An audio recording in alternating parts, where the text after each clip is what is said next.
I don't got a reason to lie. They gave me the key to the sky, but I'd rather open my eyes, cause that's what'll keep me alive. Something that sees in my mind. Yo, what's going on, YouTube? Coming to y'all today again with a video, man. This time it's a story time. Story time about some things that happened a long time ago in my life. I was around 8 or 9 years old.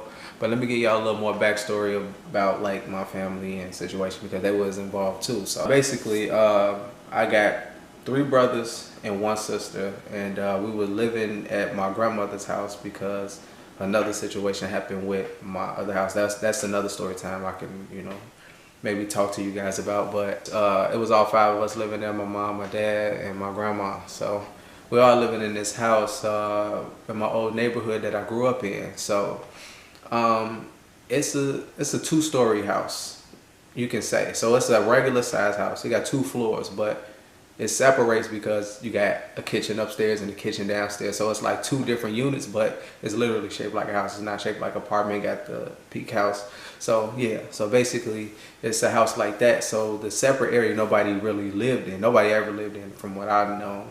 You know, this was my grandma's house. She had it from 1969. So it was, you know, it was a long time ago. So basically this happened when I was like 8. So this is, you know, it's about 20 years ago or so.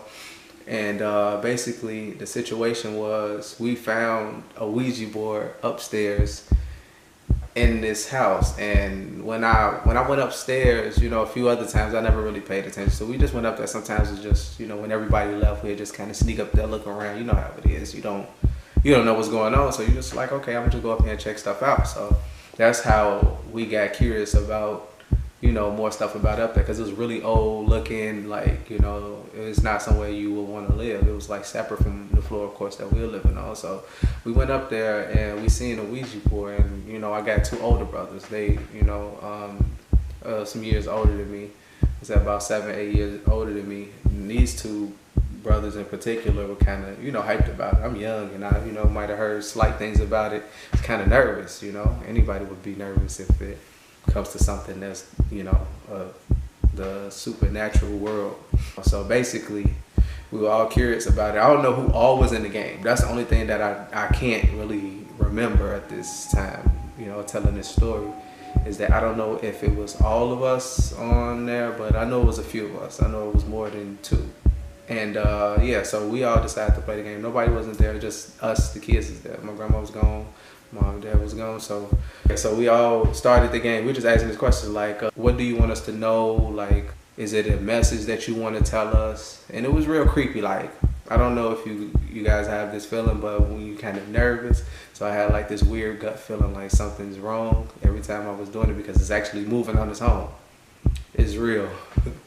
Trust me, it's real. So within the situation, that, you know, we all kind of feel the same way, and it kept spelling out a name, and within spelling out the name, that's what made us more nervous. We nervous because we don't know what's going on at this point. We just kept asking the questions like, yeah, so what is it that you want to tell us? You know, what is it? Is there a message? Is it a reason why we, you know, started this game or whatever? I remember those details. It kind of still hovers in my mind sometimes, that, you know, when I think about it. So that's why I got to get it out. This is my, you know, my first story time. So basically, we asked it a question, and then it kept giving us the name Janice, Janice.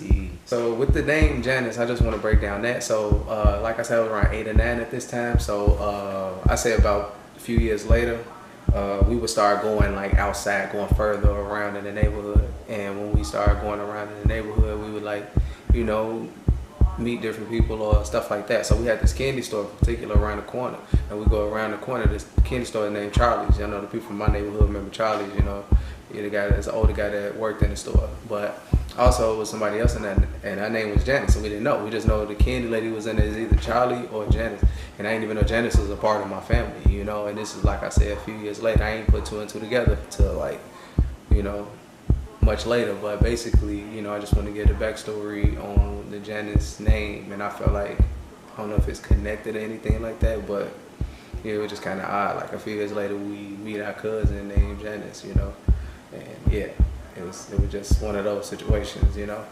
So yeah, I just want to say that part too. So This is when I was like 8 or 9, like I said. So during the time we just kept doing it, and it kept giving us the same exact name. And I don't know if my brothers and sisters remember this, or if y'all see this. I remember this detail, you know, as far as seeing that name. I don't know if it was more names, but I definitely knew that name. And it also would spell out different things that didn't make sense. It might have made sense if it wasn't like a time where you can just research stuff like you can now, but I don't remember the details. I wish the same access to this information was done now. So, but all in all, we messed with it a few times. We got a little nervous, and it just kept spelling his name out. And we didn't know about the rules, because I know about the rules now because I have watched videos about Ouija boards where you gotta say goodbye and things like that, or you ask, can you say goodbye, or things like that. No, we didn't do that. So that was, to know that now, it almost makes me nervous to even think about that. But after we played with it, only thing that we did know, they said to get rid of any spirits or any negative things, you're supposed to burn it. Now this is when it get a little crazy. This is the part where I'm kind of, it's weird. It's not like something somebody will believe. Like, I feel like somebody might think I'm lying when I say this, but literally my brothers, my brother and my sister or whoever took it out, they burned it, they got rid of it. It wasn't like a joking moment like, oh, we played a trick on you, when they burned it. So I wasn't out there. I don't remember, I know it got rid of. Burned, threw away, whatever, but I know burned is what they said. They were dead serious. I know when they playing tricks on us, and then even after, that's how I know they still wasn't playing a trick on me, because of the after result that I'm about to get into now. So after, we burned it, we just, kind of a few days go by, whatever, we not thinking about it. It was like nothing to it. And, you get bored again. Everybody's going out the house, and we just always, either playing it, hide and seek, wandering around the house. And we went upstairs. Man. And it was back in the house. And that's the part where I know nobody's gonna believe me and, oh, you're lying. It was back in the house. It was in like a little garbage bag. And I told this story to people that really know me, and I haven't changed it. It wasn't a dream. I remember it vividly, seeing it back upstairs, and we were tripping about it. Like, it's literally back in this white garbage bag that you would get from a grocery store, in the same spot. Like, we never even touched it.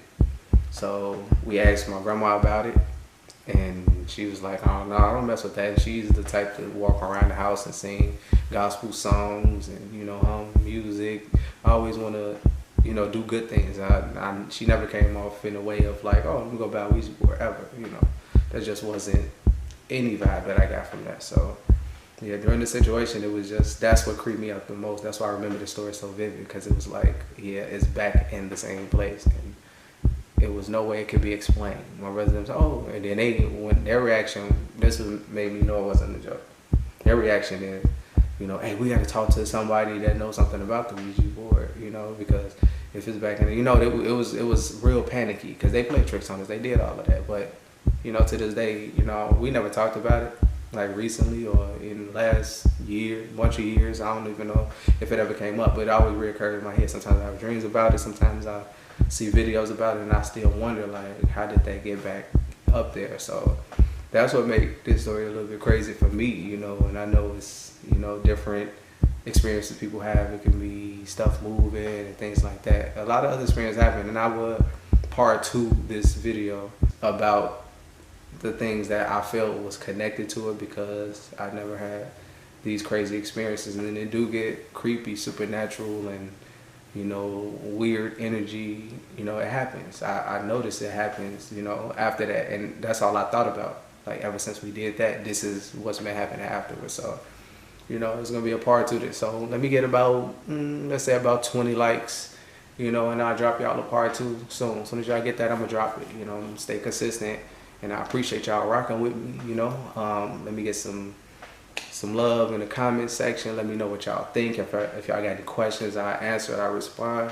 So yeah, appreciate y'all time. Like, share, subscribe. Fireman ETV. This is just, my first story. I got plenty of stories, crazy story stuff, kind of, changed my life but this one definitely did. And like I said, it's real. Trust me, it really is. It's not a game. It wasn't nobody moving this thing. It wasn't sliding it across and doing nothing. It wasn't something where it's like, this is what we're doing. And I had experiences, throughout my life, you know, and I always refer back to that, and I don't know if that's what it was, but I do believe in God. I don't want that to be twisted at all. I'm not like no atheist or nothing crazy like that, but yeah, it was something real that I just had to get off my chest, and I want to do it, you know, in this way so everybody can understand, you know. So yeah, I'll let y'all in a minute, man. Part 2 coming soon, man. So let me get those 20 likes, and I'll holler at y'all. Peace. Watch your mouth, no dissing me. You know we all saw it. You say I'm fake, that's your opinion, that's just y'all story. Just face the fact I was y'all blessing, but y'all ignored it.